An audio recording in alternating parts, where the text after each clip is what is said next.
My name is Anna, and the day they buried my mother was the day I felt life crush me. I stood in the cold graveyard, my eyes swollen from crying, my body shaking under the weight of grief.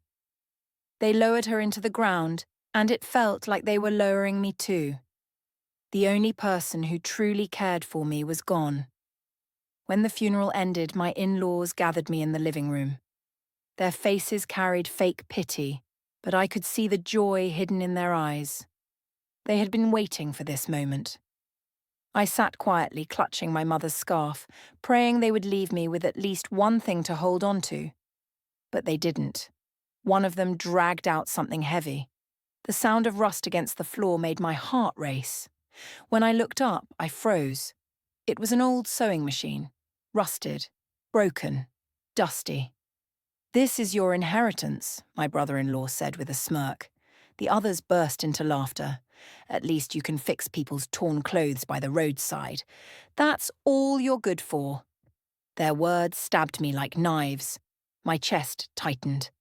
That sewing machine was my mother's pride. She had used it to feed me, to clothe me, to give me a life. And now, they turned it into a joke. I wanted to fight back, to scream at them. But my lips trembled, and no words came out. I only lowered my eyes as tears rolled down my cheeks. That night, I sat alone in the small, dark room. The machine stood in front of me, cold and lifeless. I touched it gently, my tears falling on its rusted surface. "Why, Mother?" I whispered. "Why leave me with this? Why not money? Why not something else? Why this broken thing?"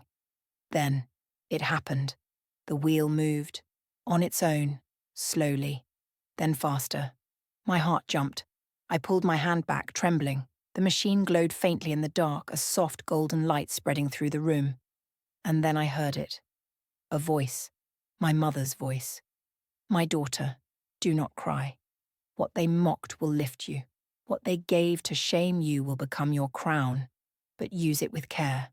Power always comes with a price." I gasped, falling back in shock. My tears poured harder.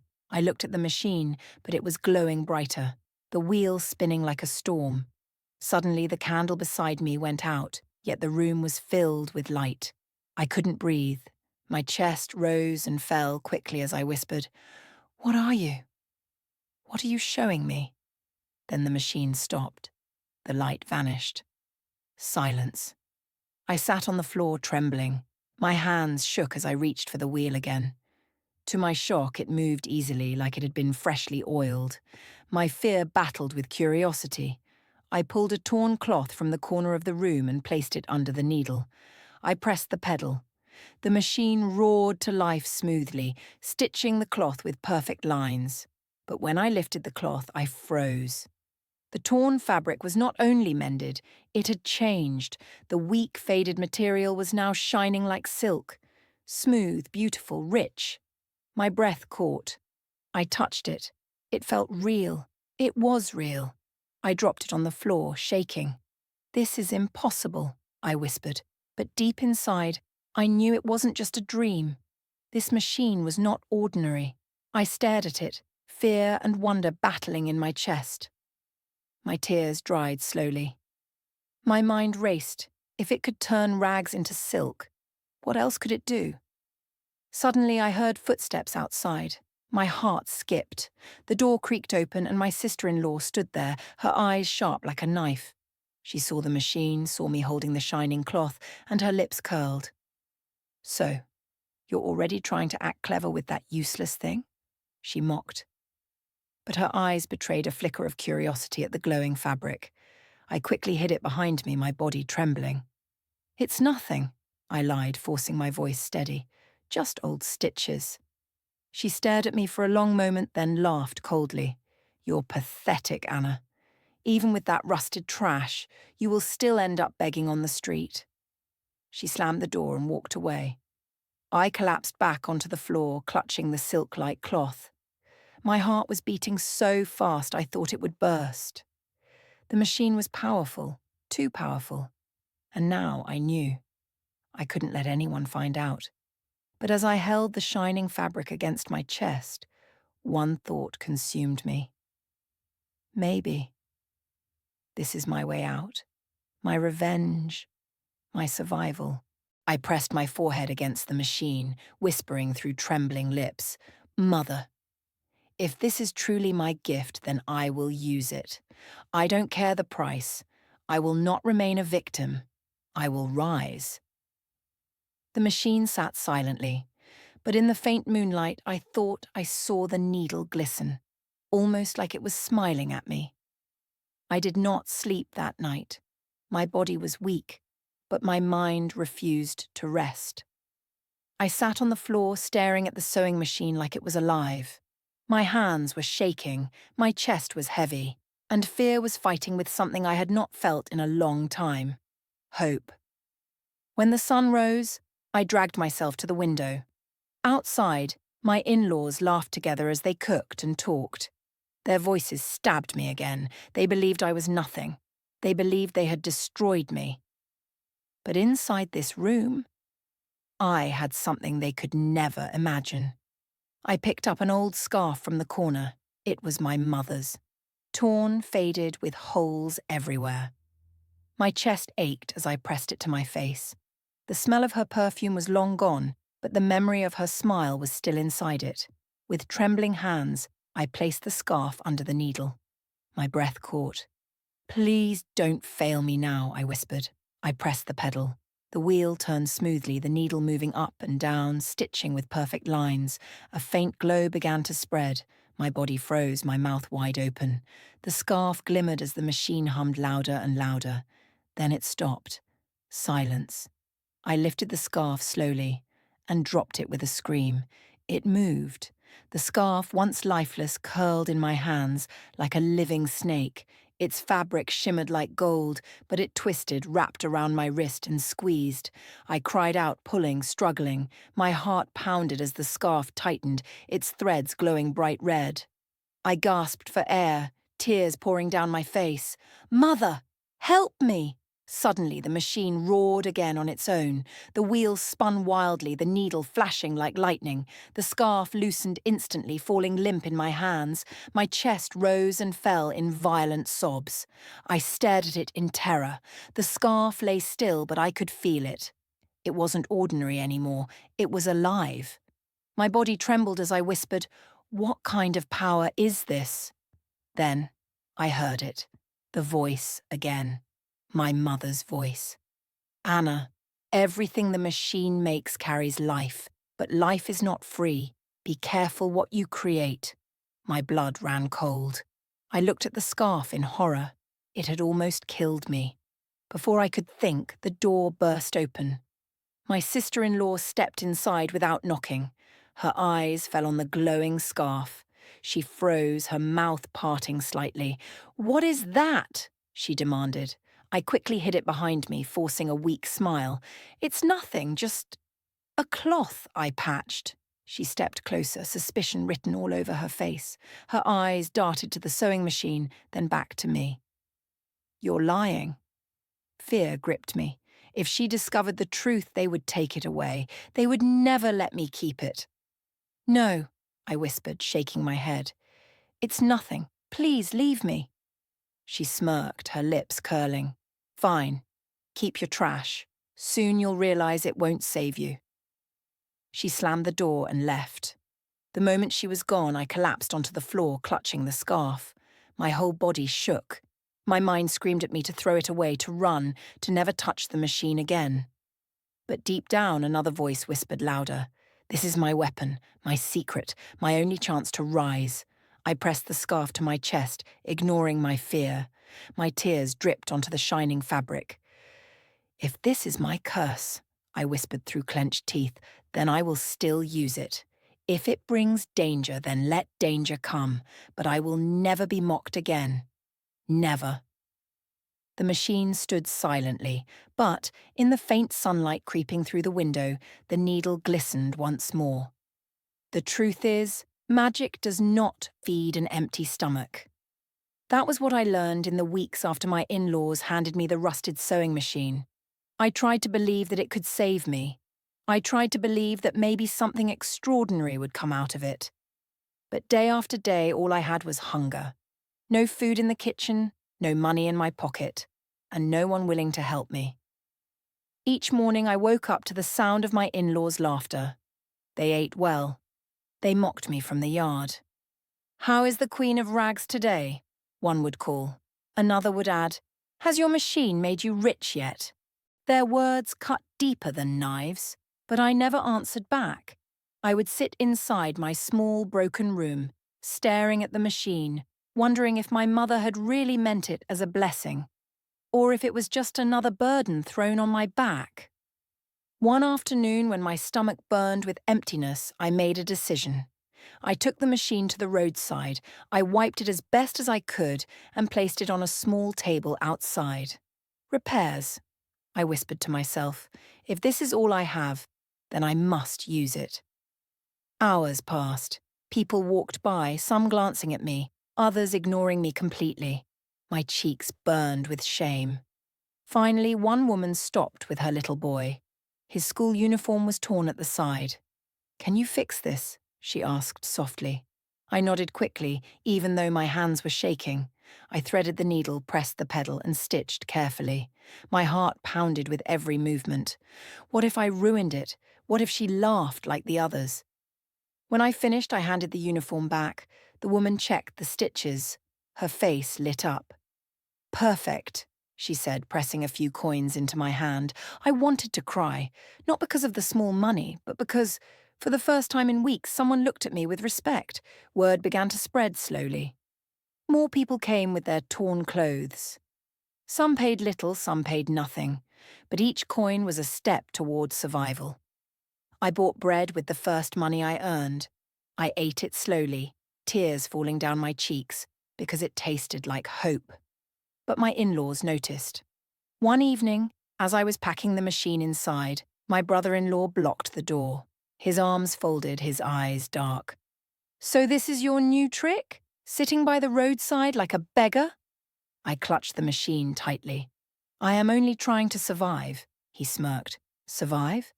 With this scrap? Do you know how shameful you are making this family look? People are laughing at us because of you." His voice grew louder, and soon the others gathered. My sister-in-law shouted, "Sell it! Throw it away! We will not allow you to disgrace us." My heart raced. "This machine is all I have," I cried, my voice breaking. "Then you have nothing," he snapped, stepping closer. Fear gripped me, but deep inside a flame rose. I wiped my tears and stood tall, even though my knees shook. "Yes, maybe I have nothing, but this machine feeds me when none of you will. This machine gives me dignity when you try to strip me of it. You laugh at me now, but one day you will see. I will rise." They burst into cruel laughter, clapping their hands as if I had told the funniest joke. My chest tightened, but I did not look away. I held the machine tighter, pressing it against me like a child. That night, I sat in the dark, whispering to myself, "I will not break. They can laugh, they can insult me, but I will not let go. I will fight with this machine until the end." As tears rolled down my cheeks, I didn't know that the real battle had only just begun. Because survival was not only about stitching clothes, it was about stitching myself back together. The days passed, and slowly, more people brought me clothes to repair. Sometimes it was just a little tear, sometimes a whole dress that needed fixing. The money was small, but it kept me alive. Bread in the morning, maybe rice in the evening. I began to feel a little hope. Each time I pressed the pedal of the sewing machine, it was like I was pressing life back into my body, but the laughter of my in-laws never stopped. They told everyone I was a disgrace. They said I was nothing but a beggar pretending to be a tailor. I tried to ignore them, but one day something happened that I will never forget. A shiny black car stopped in front of my small roadside table. The door opened and a woman stepped out. She was tall, beautiful, dressed in expensive clothes. Everyone in the street turned to look at her. She walked up to me holding a silk dress in her hand. Her voice was smooth, but her eyes were sharp. "You are the one people say can fix torn clothes?" My heart beat fast. I nodded. Yes, madam. She held out the dress. It was stunning, but a long tear ran down one side. This dress is worth more than your life, she said coldly. If you spoil it, I will make sure you regret it. Fear gripped me. My hands shook as I took the dress. I placed it carefully under the needle. Sweat rolled down my forehead as I stitched, every movement heavy with pressure. I whispered in my heart, please don't let me fail. Finally, I finished. I handed it back with trembling hands. The stitches were perfect. The tear was invisible now. The rich woman looked at the dress. Her face softened for a second, then hardened again. She folded the dress, slipped it into her bag, and turned to leave. I blinked. Madam. My payment.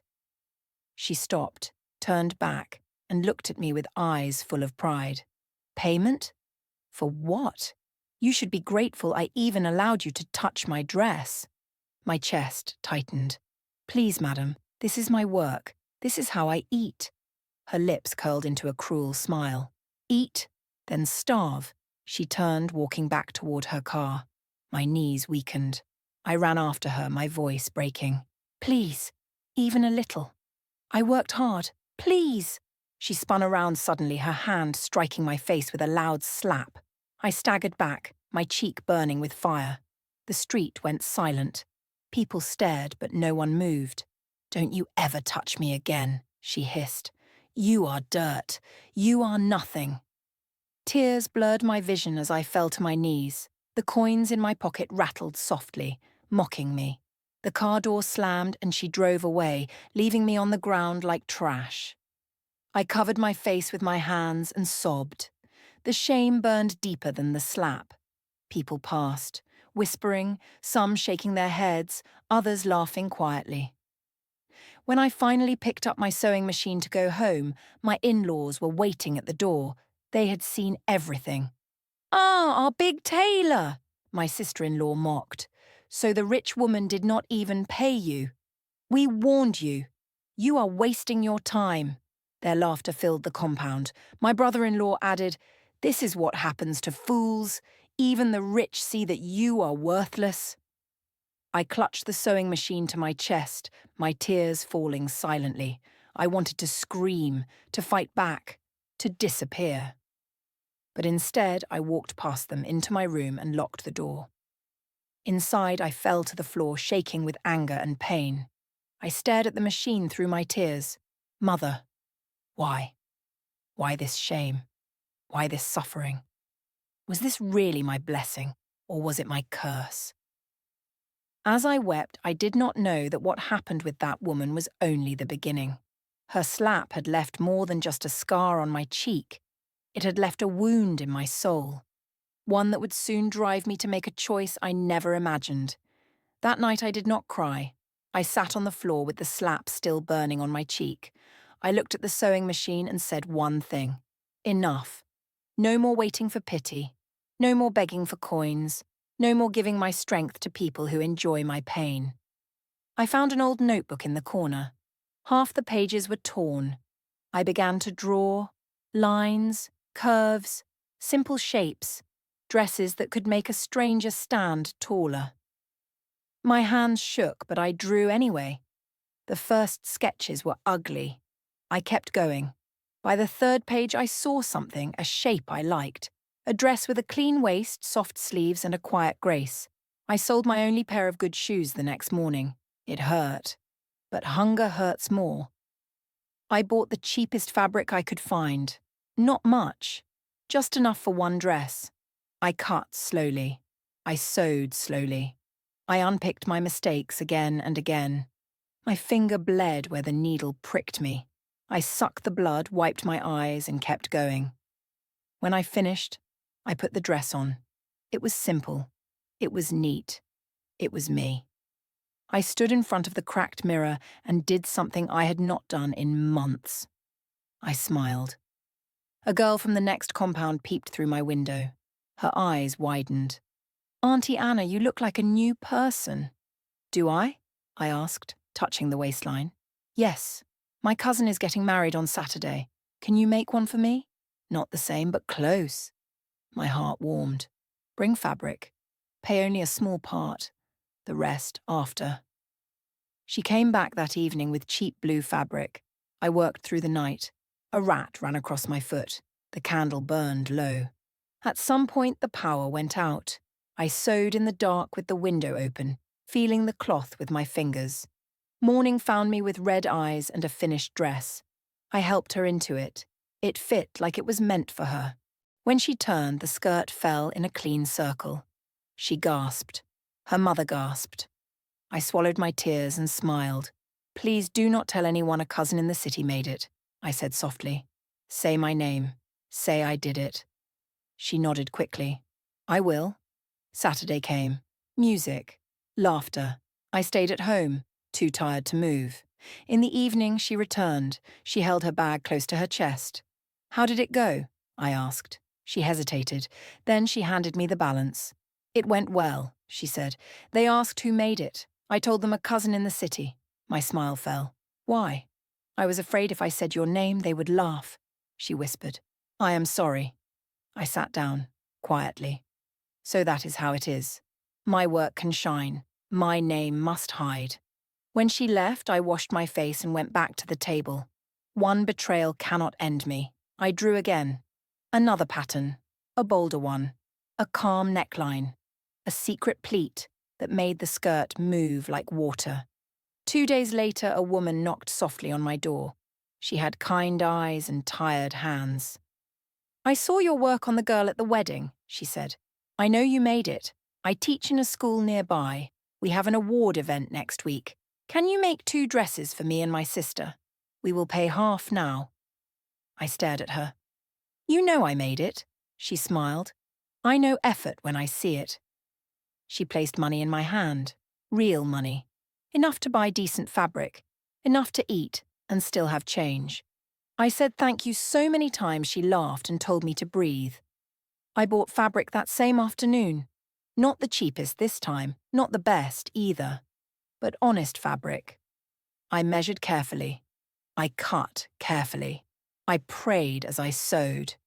3 nights before the event, I woke up to a smell. Oil. I jumped up. My heart hammered. The room was dark. I touched the table. My fingers came up slick. Someone had poured oil on my fabric. My throat closed. I checked the pieces. 2 were ruined. I ran outside. The yard was empty. The night was silent. In the morning, my sister-in-law walked past my door, smiling too much. Good morning, Big Tailor, she sang. No work today. I held the doorframe to steady myself. You touched my things, she laughed. Who will believe you?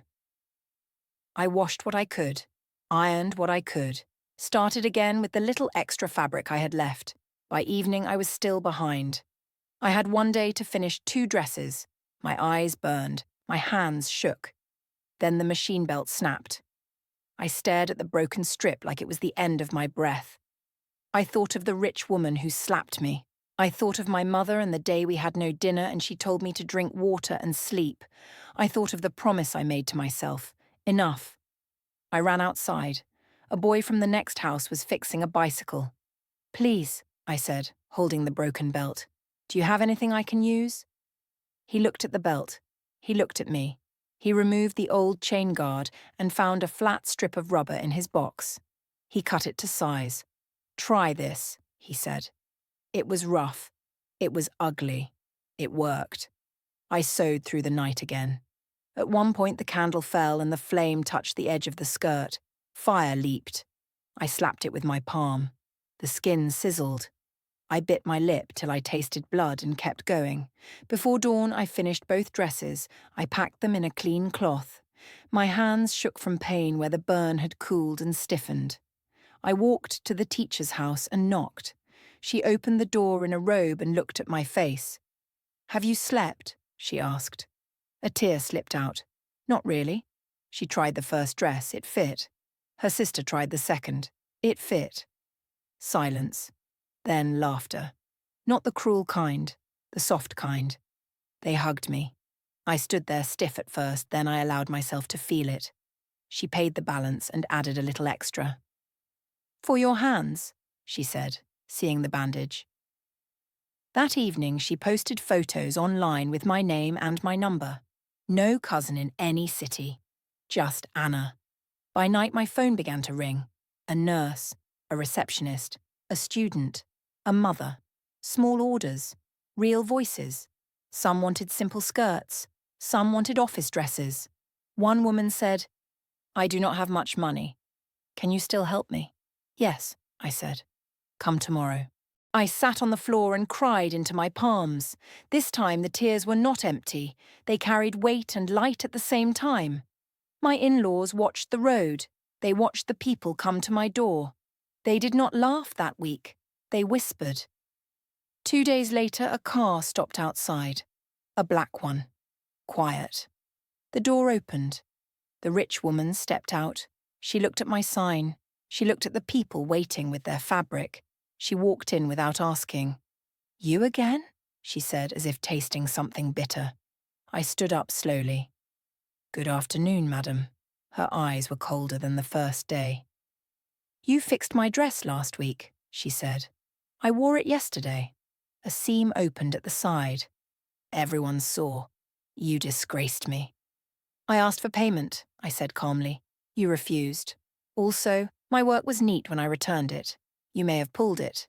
She smiled without warmth. "Do you know who I am?" "No," I said. "Do you know who I am?" The room shifted. For a second, I thought she would slap me again. She leaned close instead and spoke so only I could hear. "I can end this little business in one day." My mouth was dry, but my voice did not shake. "Then do it. But you will pay for the first dress, and you will not touch me again." She stepped back, surprised, angry. Her eyes moved to my machine, slow, measuring. "I will be back," she said, and left. The street buzzed. People had heard the tone, if not the words. A woman in the line touched my shoulder. "Do not worry," she whispered. "We saw what she did the first time. We believe you." That night my door would not lock. The wood had swollen from heat and would not sit in place. I pushed a chair against it and slept in the chair with the machine beside me. I woke to noise. Footsteps in the yard. A scrape. A whisper. I stood and froze. The machine table was lighter. My hands hit wood. The machine was gone. I ran outside barefoot. The gate stood open. Down the road, 2 shadows moved fast with a heavy shape between them. "Stop!" I screamed. My voice cracked. "Stop!" They did not look back. I ran. I ran like the ground would break if I slowed down. My lungs burned, my feet burned. I turned the corner and saw them lift the machine toward a waiting cart. "Please," I begged. "That is my life. Please." One of the men looked at me with pity. The other looked at me with hunger. "Who sent you?"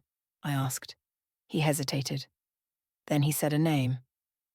"My brother-in-law." Something snapped in me. I did not cry. I did not plead. I walked to the cartman and placed my hand on the handle. "How much did he offer you?" I asked quietly. They told me. I removed the money I had saved for new fabric. All of it. "Take this and walk away," I said to the cartman. He looked at my face. He looked at my hands. He took the money and walked away. The 2 men dropped the machine and left, cursing. I stood in the empty road with my machine and my shaking body. I bent and hugged it like a child. Neighbors came out. Someone helped me carry it home. My legs trembled so much I had to sit on the floor. I did not speak to my in-laws that day. I did not shout. I did not ask why. I locked my door and started again. 2 orders were due the next morning. Work saves me. Work keeps me from drowning. At sunset there was a knock, not soft, firm, repeated. I opened the door. 2 police officers stood there. Behind them, the rich woman held her phone with the calm of a person who knows how far her voice can travel. "Are you Anna?" the taller officer asked. "Yes," I said. "You are to come with us," he said. "A complaint has been filed. Theft and damage of property. We will settle it at the station." The rich woman smiled.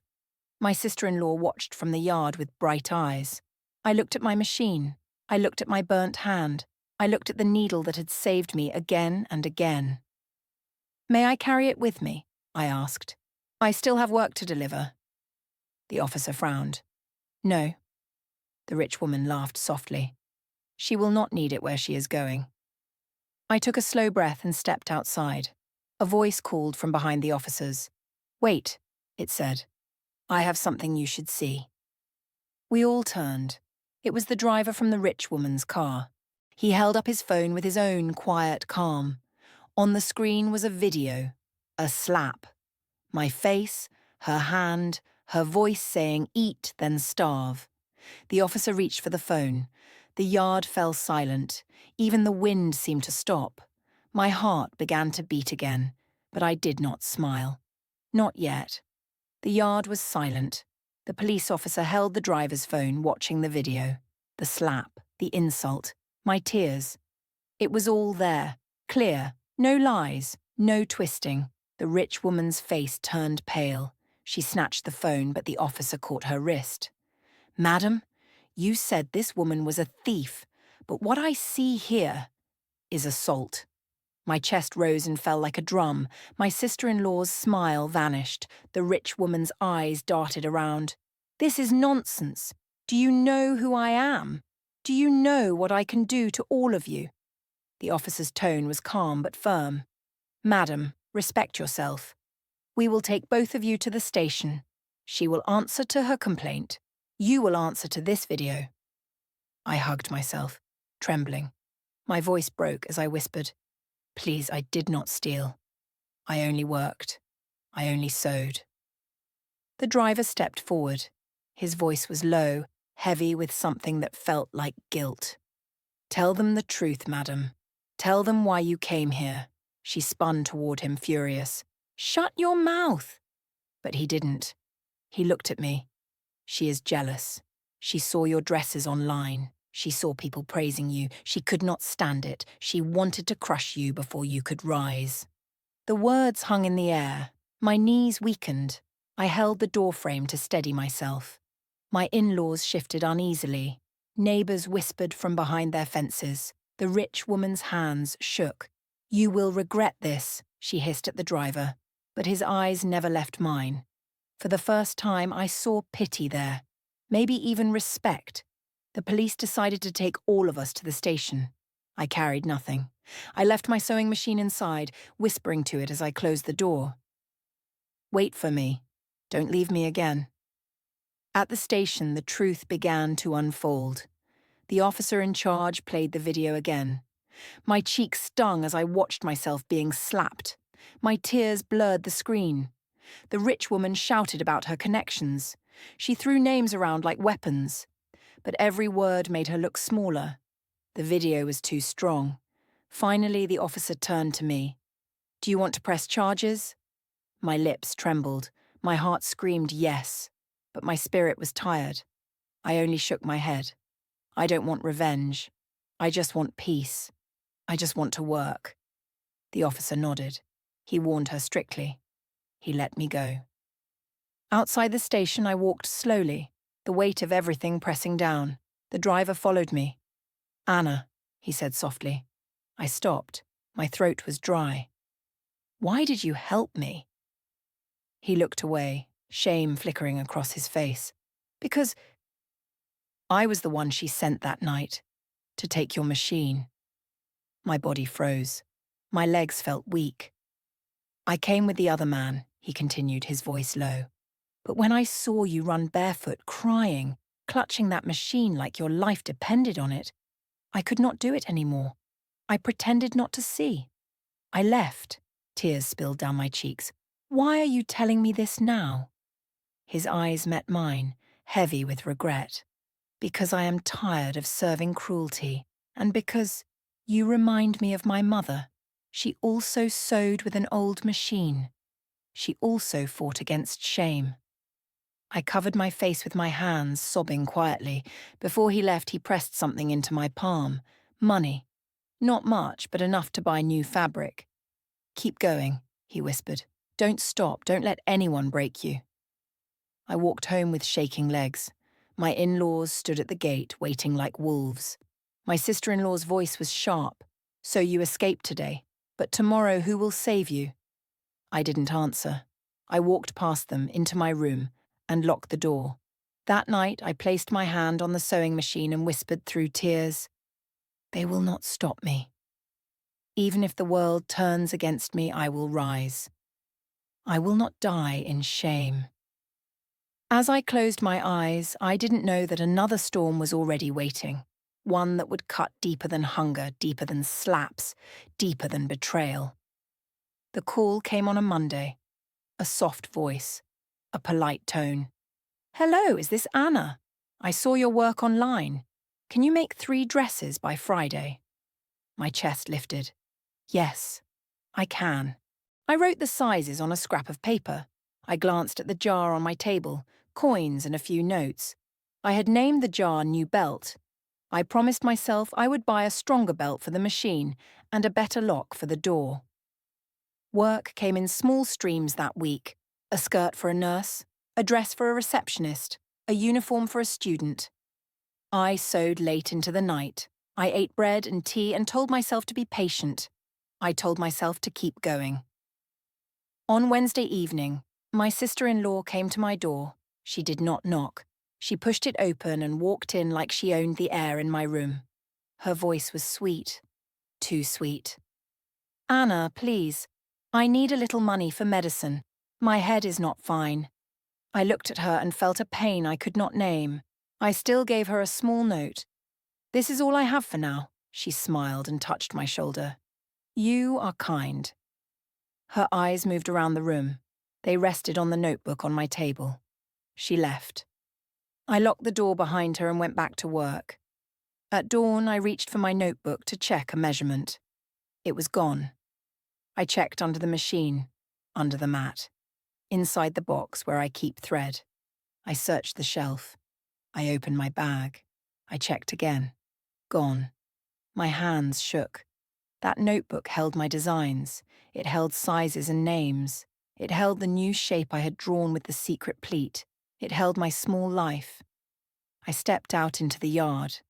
My voice was calm, but my eyes were not. "Have you seen a little brown book?" My sister-in-law leaned on the wall and yawned. "A book?" Number She smiled with half her mouth. "Be careful. Things walk away when doors are open." I went back inside. I closed my eyes. I told myself not to cry. I told myself to breathe. I opened a new page in an old-school notebook and drew the dress again from memory. The lines came slower. My hands were stiff, but the dress came back to me. I pressed on. By noon, my phone buzzed without rest. A friend sent a message. Another sent a link. "Is this not your design?" I opened the link. A boutique had posted a new collection. There it was. My quiet neckline, my soft sleeve, the pleat that moved like water. Only they had named it after someone else. The comments rose like smoke. So elegant, so fresh. New city collection. I felt the ground tilt. I sat down before it threw me. My phone rang again. A new number. A smooth voice. "Good afternoon. I am the manager at Royal House Boutique. Our director would like to meet you. Come today at 6. We want to discuss a partnership." My breath caught. Royal House. The same logo as the post. I looked around the room. I looked at the machine. I looked at my burnt hand that had not healed well. "Today?" I asked. "Yes, at 6. The line clicked. I bathed. I wore the only neat dress I had. I left early and took a seat at the back of the bus. The city lights flickered in the glass. My heart pounded louder than the engine. Royal House was glass and gold and quiet perfume. A receptionist smiled with her lips, not with her eyes. "Name?" "Anna." "Wait there." I waited on a white chair that made my back stiff. The door opened. The rich woman walked out. She was in a white suit. No smile. No shame. Her eyes met mine and did not flinch. "Follow me." The office was cold, not from the air, from the way the walls held pride. 2 men sat at the table. One wore a simple shirt and a small chain. The second wore a dark suit and a patient face. I sat. My knees touched each other so they would not shake. The rich woman placed a brown file on the table. She spoke slowly. "We like your style. We want to buy it, all of it. Your shapes, your ideas. Your name does not come with it. We will pay a small fee now. Then nothing else." My mouth fell open. "Buy my style?" She tapped the file. "We already have it. But this will make it legal." My eyes burned. "How do you have it?" The door opened before she could answer. My brother-in-law walked in. He did not look at me. He went to the window and pretended to admire the view. The rich woman smiled. This time it reached her eyes. "Ask him." I stood up so fast the chair scraped the floor. "You took my notebook." He did not deny it. He touched his mouth. He shrugged. "I borrowed it. I returned it." "You sold it?" I whispered. He kept his eyes on the glass. "I had a debt." The man was at the door. I picked the book. She paid. He nodded toward the woman. "We all survive in our own way." The room spun. I held the table to steady myself. The man with the patient face pushed a paper toward me. "Sign here. You agree that your work belongs to Royal House. You agree to keep quiet. You agree to stop making these designs." He slid a pen across. "We are being very kind." My lips trembled. "This is theft?" The woman laughed softly. "Number, this is business. We bought it. We own it." She tapped the file again. "We also have a sample of your signature. Your in-laws were helpful." I stared at the pen. I stared at the paper. A thin line of ink waited for my name. I remembered the driver's voice at the station. "Do not stop. Do not let anyone break you." I lifted the paper and turned it. On the third page I saw my name. Only it was not mine. It was my handwriting, the shape of my A, the curve of my last letter. But it was not mine. It was a copy. Someone had practiced my hand. A small sound left my throat, the kind you cannot control. I placed the paper down. "I will not sign," I said. My voice was low but clear. "I will not sell myself." Her smile vanished. "Think well." "I have thought well." She leaned back and folded her arms. "Then you will see how a name disappears. We will run ads. We will post your faces. We will say you steal. We will drown you. No one will buy from you again." I felt the cut of those words. They bled inside my chest. I picked my bag. I walked out. At the door, she called after me. "Anna." I stopped. She lifted her chin. "You have until Friday. By Friday night, this city will repeat what I say. Choose." I walked into the night air. It smelled like rain. I held my bag to my body and walked faster. My head pounded with heat. At the bus stop, I sat on the edge of the bench and stared at my hands. I did not cry. Something else grew in me, not rage, not pride, a quiet decision. I reached home and locked my door. I placed the chair against it. I pulled the machine from the corner. I wiped it with a piece of cloth. I touched the side where the metal plate covered the base. A small screw looked loose. I fetched a coin and turned it. The plate shifted. Inside the base was dust and a thin envelope pressed flat. My breath stopped. I slid the envelope out. It had my name on it. My full name. The way my mother wrote it when she was proud of me. My hands shook as I opened it. A letter.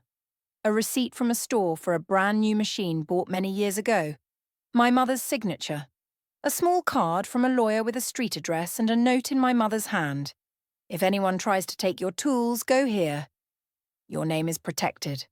I sat back and let out a sound that was almost a laugh and almost a sob. I pressed the letter to my mouth. I tasted dust and tears. There was a knock. Hard, short, repeated. I hid the envelope inside my dress. I opened the door a little. 2 men stood there in dark clothes with a folder. "Anna?" "Yes." They handed me a paper. The words made my stomach drop. "Cease work. Pending claim of stolen designs. Report to the office attached below by morning." The men left. I closed the door and leaned my head against the wood. My phone vibrated. A message from an unknown number. A picture, my face, my work table, a caption, "Beware of fake tailors." I slid to the floor and hugged the machine.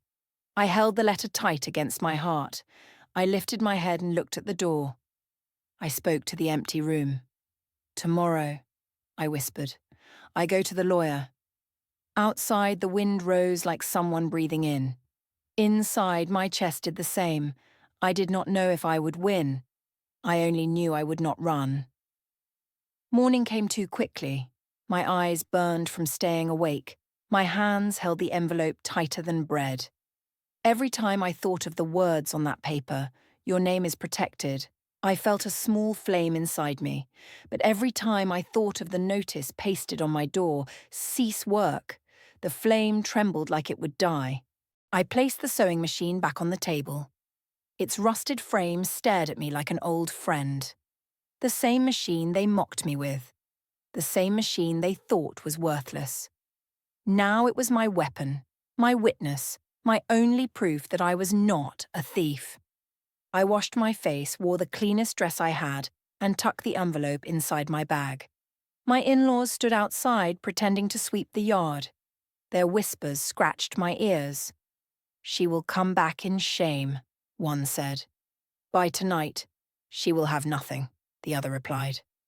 I ignored them. My legs shook as I walked to the street. Every step felt like I was walking into fire. The lawyer's office was not what I expected. Not big glass, not golden walls. A small building with peeling paint and a wooden door. I knocked. An old man with kind eyes opened. He looked at the envelope in my hand before I even spoke. "You are Anna," he said softly. My throat tightened. "Yes." He led me inside. The room smelled of paper and ink. He opened the envelope, read the letter, and sighed. "Your mother came here many years ago. She told me her machine was her life, her only weapon against poverty. She wanted to make sure no one could take it from her daughter. She registered it under your name. Every design she ever created on it. Protected." My heart slammed in my chest. "Protected? You mean?" "Yes," he nodded. "If anyone claims your work, bring them here. We will fight." Tears filled my eyes. I clutched the letter as if it was air itself. "Thank you," I whispered. But before I could breathe in relief, my phone buzzed. A message. My blood ran cold. It was a picture. My sewing machine, dragged into the yard, lying on the ground. A caption followed. "If you don't give up, you won't have a machine to go back to." I stood frozen. My in-laws. It had to be them. The lawyer's voice cut through my panic. "Anna, what's wrong?" I showed him the phone with trembling hands. His jaw tightened. "Go home now. Do not let them touch it. That machine is not only your tool, it is your evidence. Without it, they win." I ran. My lungs burned, my legs ached. When I turned into the compound, my worst fear was alive. There they were, my brother-in-law and sister-in-law, laughing, pouring kerosene on the machine, a matchbox in his hand. "Stop!" I screamed, my voice breaking. They turned, smirking. "You think you can disgrace this family with your stubborn pride?" My brother-in-law spat. "Better ashes than shame." I ran forward, falling on my knees in front of the machine, spreading my arms wide. Tears blinded me. "Please, if you burn this, you burn me. You burn everything Mama left me." "Do you have no heart?" My sister-in-law sneered. "Your mother's heart never fed us. Why should we keep her junk alive?" The match scraped. Fire sparked. I cried louder. "If you do this, I swear the whole world will know. I will scream it until my voice dies. You can destroy the machine, but you will not destroy me." For a moment, silence. Only the sound of my sobs. Then footsteps behind me. The driver, the same one who had shown the video. He stepped into the yard, phone in his hand. "I'm recording," he said calmly. "Strike the match. Let's see how fast the police come this time." My in-laws froze. My brother-in-law's hand trembled. The match dropped to the dirt. The driver's eyes moved to me. "Pick it up, Anna. Take it inside. Lock your door." With trembling hands, I dragged the machine back into my room. I shut the door, collapsing beside it, sobbing until my chest hurt. Through my tears, I whispered to it, "They laughed when they gave you to me. They thought you were a curse, but you are my blessing, and I will fight with you until the end." But as I pressed my head against the rusted frame, I knew something dark was growing. They would not stop. The rich woman would not stop. Even my own family wanted me destroyed. The question clawed at my chest. How much more can one heart take before it breaks? The knock came early in the morning. Not the gentle kind, the kind that makes your stomach drop. I opened the door slowly. 2 men in neat suits stood there. One held a white envelope. "Are you Anna?" "Yes." My voice was a whisper. "You've been served. Court hearing in 2 weeks. Royal House Boutique versus Anna. Theft of designs. Damages demanded. 5 million. The envelope landed heavy in my hands. My breath caught. 5 million. My knees almost gave way. When they left, I opened it with trembling fingers. The words swam on the page. They were taking me to court. They wanted not just my work, they wanted to bury me alive. I pressed my back against the wall, sliding to the floor. Tears fell fast. My hands clutched the paper until it crumpled. From the yard came laughter. My sister-in-law's voice rang sharp. "So, the Queen of Rags is going to court now. Let's see how long she lasts there." My brother-in-law added, "Better start selling your blood, Anna. Even if you work 100 years with that junk machine, you can't pay 5 million. Their words stabbed deep. My chest rose and fell violently. I wanted to scream. But I held the sewing machine instead. The rust cut against my skin, reminding me this was all I had left. That evening the driver came. He looked at the envelope on the table and his face darkened. "They're trying to finish you," he said quietly. "I can't win," I whispered. "I have no lawyer. I have no money. I have no strength left." He crouched down, his eyes meeting mine. "You have something stronger than all of them, the truth, and proof your mother left you. That letter can save you." I shook my head. "They are rich. They have power. They have my own family against me." His jaw tightened. "Then you must fight harder, because if you don't, you lose everything. Not just your work, but your name." I broke down, sobbing into my hands. I am tired of fighting. Every day feels like a war. Every breath feels like pain. He placed something on the table, a folded piece of paper. "This is the card of someone who helped my mother once. She's a lawyer. She doesn't care about money. She cares about justice. Go see her." I stared at it through tears. For the first time in days, a small flicker of hope lit inside me. The next morning, I found myself in a small office. A woman in her 40s sat across from me, glasses perched on her nose. She read the summons, then the letter from my mother. When she looked up, her eyes were steady. "You have a case. A strong one." My breath caught. "You mean I can fight?" "Yes," she said firmly. "And not just fight. You can win." For a moment, relief washed over me. But then the door of her office opened. My heart stopped. Standing there, dressed in a navy blue suit, was the rich woman herself. She smiled when she saw me. Cold, sharp. "Well, well," she said softly. "So the beggar girl has found a lawyer. Interesting, very interesting." Her eyes narrowed. "But remember this, Anna. The courtroom is not the roadside. There you don't just need the truth, you need power. And I have more of it than you can ever dream of." She turned and walked out, leaving her perfume and her poison behind. My lawyer placed a hand on mine. "Don't let her scare you. She's trying to break your spirit before the fight begins. Hold on to the truth." I nodded, but inside fear coiled around my heart like a snake. The thought of standing before a judge, against her wealth, her lies, her power, it made my body tremble. That night I sat with the machine, the letter and the summons spread before me. I whispered through tears, "Mama, if you are watching, give me strength. Because they want to destroy me, and I don't know if I can survive this." As I closed my eyes, I did not know that this courtroom battle would not just test my work. It would uncover secrets about my mother, my in-laws, and the sewing machine itself that would change everything. The courtroom was colder than I imagined, not because of the air, but because of the stares. Everywhere I looked, people whispered. Some pitied me. Some smirked. And at the centre of it all sat the rich woman, dressed in a flawless black gown, smiling like the judge was already hers. My knees shook as I sat down beside my lawyer. She leaned close and whispered, "Breathe. Hold your head high. You are not the criminal here." But my heart still pounded. My hands clenched the letter Mama left me, folded neatly in my lap. The judge entered. The room stood. My chest tightened. God, give me strength. I prayed silently. The case began. The boutique's lawyer rose first. His voice was smooth, his words sharp.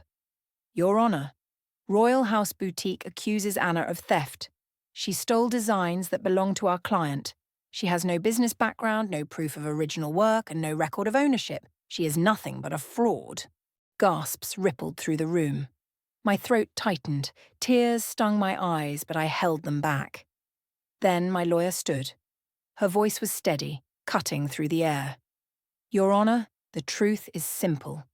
Anna did not steal. She inherited her designs from her late mother, who registered them years ago.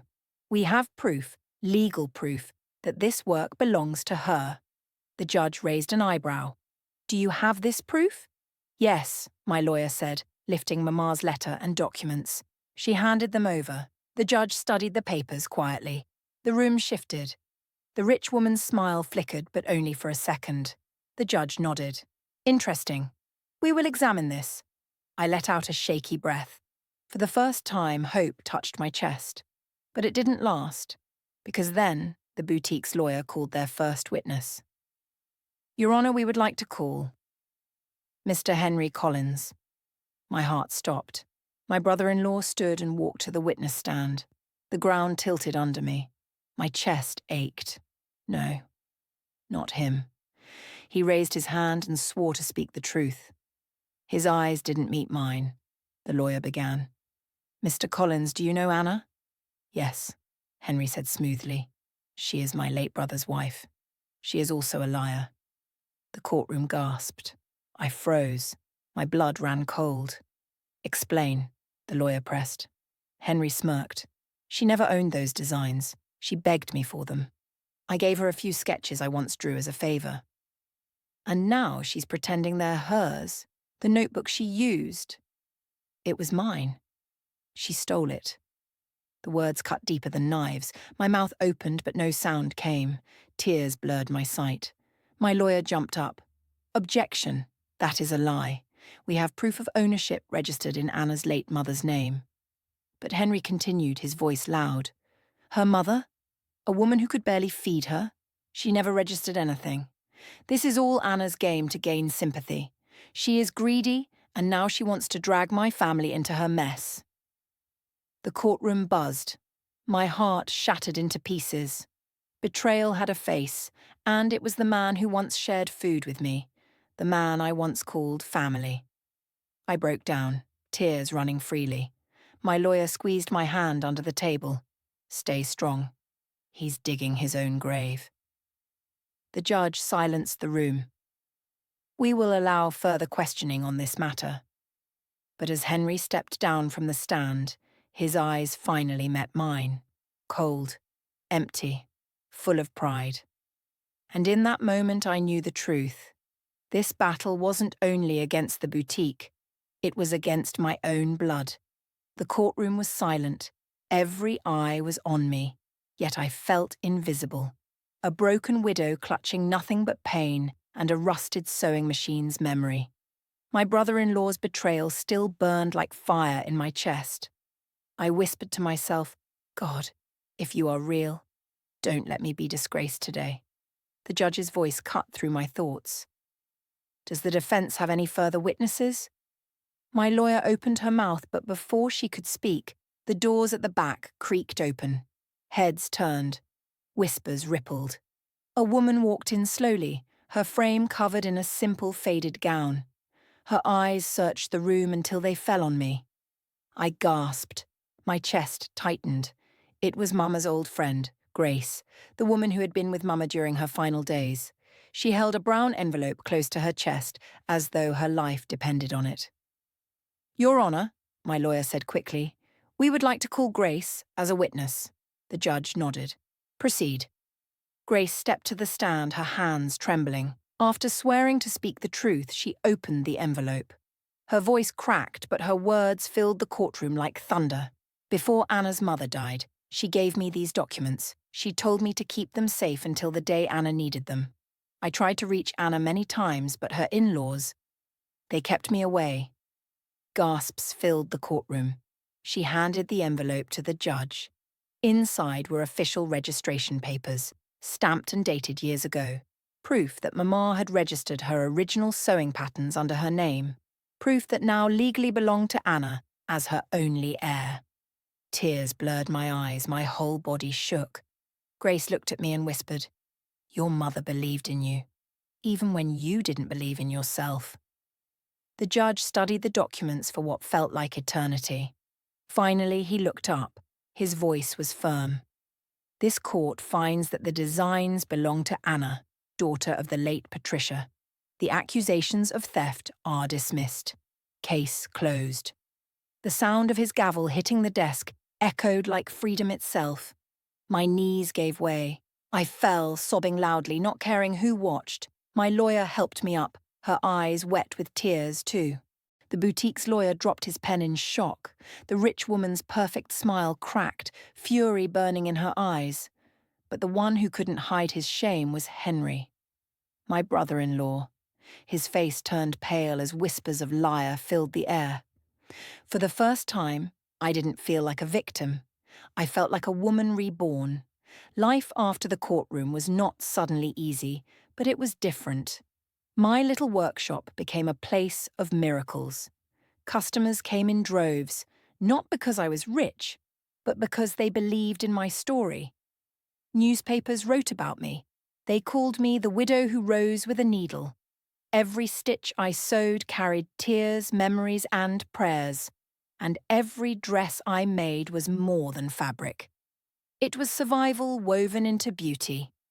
Soon orders came from outside the town, then from outside the country. The same people who mocked me now whispered my name with respect. One evening, as I closed the shop, children gathered by the window, pointing and smiling at the gowns on display. One little girl pressed her face against the glass and said, "When I grow up, I want to sew like Anna." Tears filled my eyes. This is what Mama wanted. But not everyone celebrated me. One night, Henry appeared at my door. His clothes were rough, his eyes hollow. The business he bragged about had collapsed. His so-called friends had deserted him. He fell to his knees. "Anna, forgive me. I was blinded by greed. Please, help me." For a moment, anger rose in me like a storm. The nights I cried, the hunger, the shame, his betrayal in court. My hands shook. I wanted to spit in his face, to throw him out, but Mama's words echoed in my heart. "Anna, never let bitterness sow your life. Forgive, even when it hurts." I closed my eyes, swallowed hard, and whispered, "I forgive you. But forgiveness does not mean I will let you back into my life. Go and start again. Learn the value of honesty." Henry wept. And though I let him leave empty-handed, I felt lighter. Some chains are broken not by revenge but by forgiveness. Months later, as my boutique grew, so did the people around me. Women who were once mocked like me came to learn sewing. Widows, single mothers, abandoned wives. I trained them, free of charge. One of them, Esther, whispered one day, "Sister Anna, you don't just teach us sewing. You teach us how to stand tall." I smiled. That was the greatest wealth I could ever ask for. But life had another surprise. A kind man began visiting the workshop often, bringing fabrics and materials at half price. At first, I thought it was business. But one evening, as he handed me supplies, he looked me in the eyes and said gently, Anna, you don't have to carry your pain alone forever. My heart raced. For the first time since my husband's death, I felt warmth stir inside me again. I didn't say yes, I didn't say no, I simply smiled. Healing takes time, but at least I had opened the door. Years passed. The rusted sewing machine that once drew laughter from my in-laws now sat in the centre of my shop, polished but untouched. Customers often asked why I kept such an old thing in the middle of a place full of modern machines. I always smiled and said, because this machine was not just metal. It was a mirror. It showed me who I truly was. It wasn't magic. It never sewed life into fabric. The only magic it held was the belief my mother left behind, that even in ashes, a woman can rise. That lesson became my legacy. One bright afternoon, I was invited to speak at a women's conference. The hall was packed with faces, young, old, rich, poor. I stood on stage clutching my mother's scarf. I told them my story, the betrayal, the hunger, the shame, the laughter of my in-laws, the rusted machine, the courtroom, the victory. As I spoke, tears rolled down cheeks across the hall. When I finished, the room erupted in applause. Women stood, clapping, some shouting, "Bravo, Anna! Bravo!" And for the first time I realized my pain had not been wasted.